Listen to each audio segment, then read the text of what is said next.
The Dorje, or diamond scepter, is a Tibetan spiritual ritual implement of great beauty and utility. The Dorje is an artistic archetypal representation of the ultimate spiritual dynamic, functioning as an active meditative component, a form energy transceiver. Dorje and its corresponding Sanskrit term Vajra generally translate as thunderbolt or diamond. This symbolically represents the irresistible force of the thunderbolt and the indestructible qualities of the diamond. The Dorje has archaic roots in the thunderbolt of Indra, the Hindu Jupiter. The form of the Dorje as a scepter or a weapon appears to have its origin in a single or double trident, which arose as a symbol of the thunderbolt in many ancient civilizations. Parallels have been suggested with the Teutonic god Thor's meteoric hammer, as well as the thunderbolt scepters of Zeus and Jupiter. The ancient Rig Veda identifies Indra's Vajra as a notched metal club with 1,000 prongs. Further ancient sources identify the Vajra as having open prongs, unlike the Buddhist Dorje, which has closed prongs. According to legend, Buddha took the Vajra weapon from Indra and forced its wrathful open prongs together, thus forming the peaceful Buddhist scepter with closed ends, absorbing and sealing within the unbreakable and indestructible power of the thunderbolt. The Vajra is the quintessential symbol of Vajrayana Buddhism, which derives its name from the Vajra itself. This is the supreme path of Buddhism, the thunderbolt or diamond wisdom. The true meaning of the Vajra or Dorje is far more comprehensive than merely being a thunderbolt scepter weapon of some local god. The Dorje represents the highest spiritual power, that which is irresistible, invincible, indestructible, and inexhaustible, free from conflicting emotions.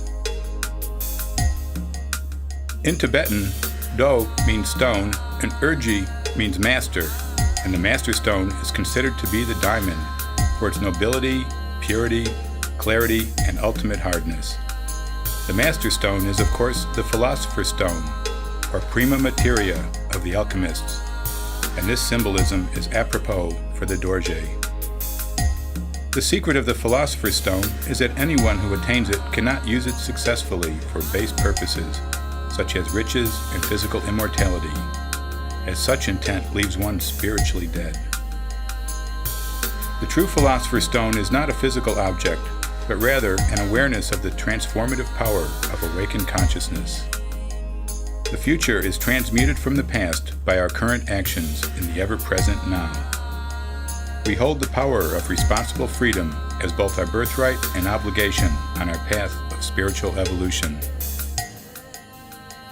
The two sides of the Dorje can be seen not only in the polarities of male and female, night and day, hot and cold, and so on, but also as the most dynamic of our experiential polarities, matter and spirit.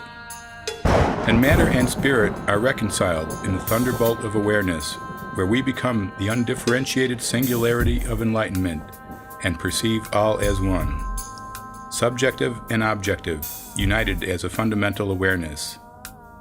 This is the ultimate tantric doctrine. In its symbolic artistic form, the Dorje is a scepter, the emblem of supreme sovereign power, hence the diamond scepter. It is the unmovable axis of the world around which the mandala of psychocosmic experience revolves.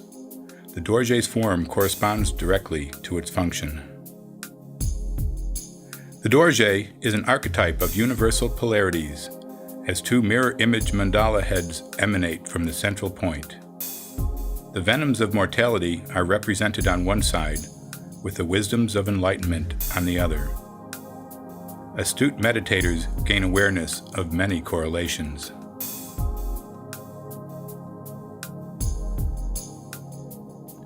There are three stages of the Dorje: Bindu, Lotus, and Mandala, representing spirit, mind, and body, respectively. The central sphere is the Bindu, or seed of the mandala, which creates the universe.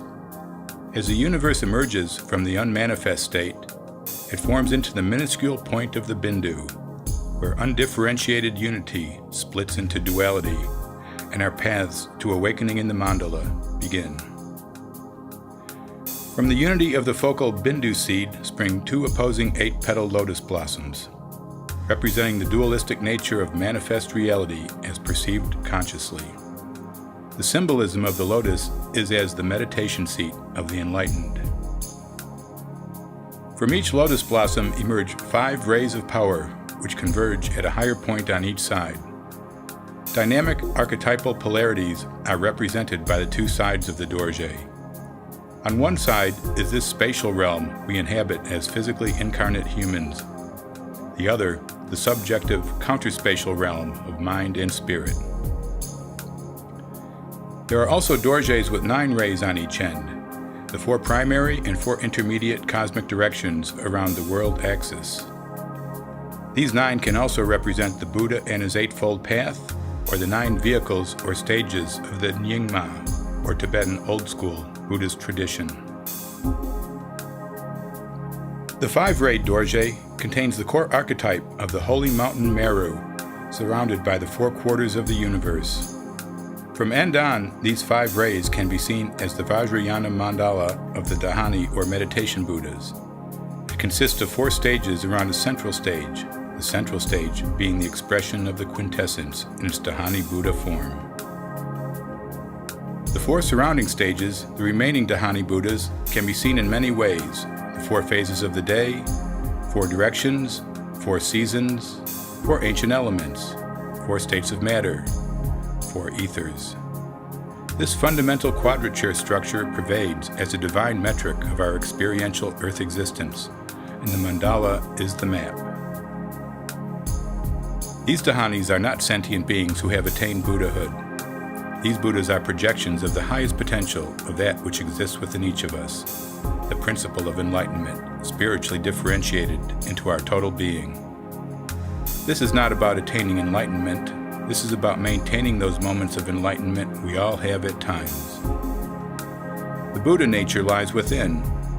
We are already awake, our natural state of being. The material plane distracts us from our finest awareness through uncontrolled sensory input, emotive reactions, and false beliefs.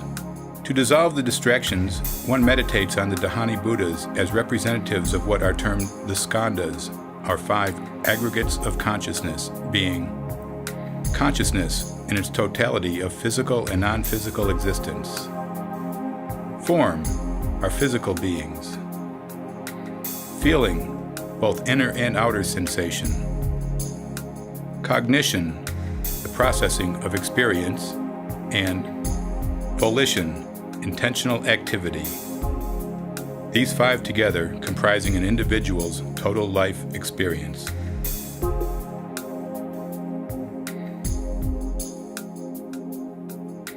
The central Dahani Buddha is Vairochana, the skandha of total consciousness, both encompassing and emanating the 4 Dahani quadrants of the outer circle.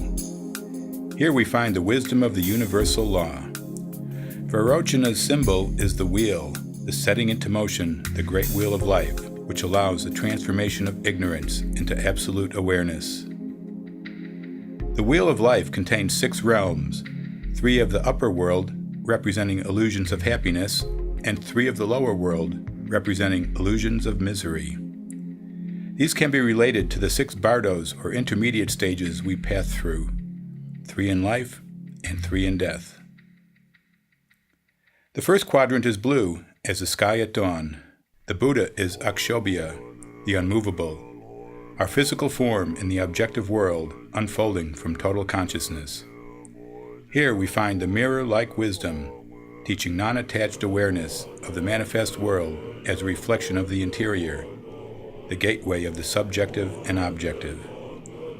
As a mirror reflects equally and dispassionately all before it, so the mirror-like wisdom transforms anger into non-reactive observation of all that is.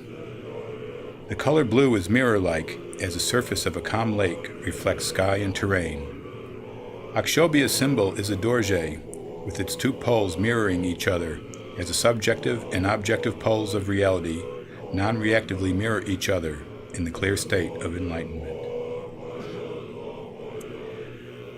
The second quadrant is yellow, as the overhead sun at noon.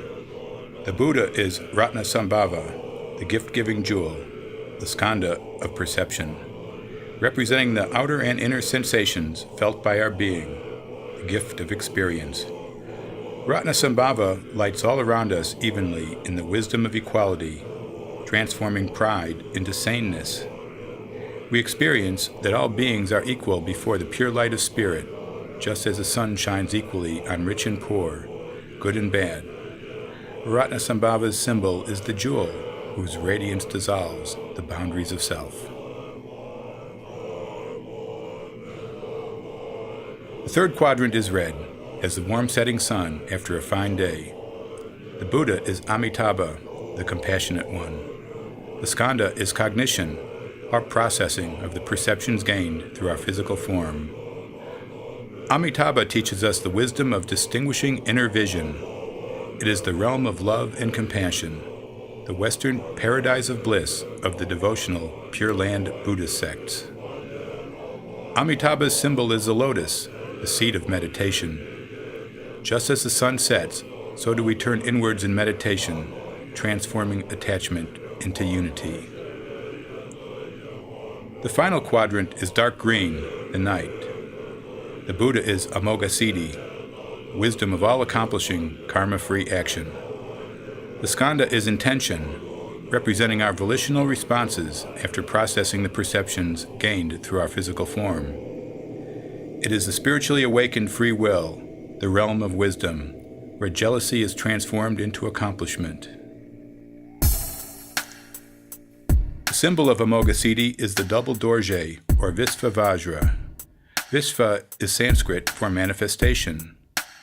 It symbolizes enlightenment in action, the conclusion of the practical achievements of the previous dhanis, the mandala perfected. The four heads representing the dhanis of the four cosmic directions as a perfected spiritual organ. Here, one is in the Tao, going with the flow. Before the beginning was void. As the four directions formed in the impulse of creation, from them subtle winds began to flow, filling the void. After countless aeons of time, these magic winds formed into an immutable substance that formed the double Dorje, the foundation of the physical universe.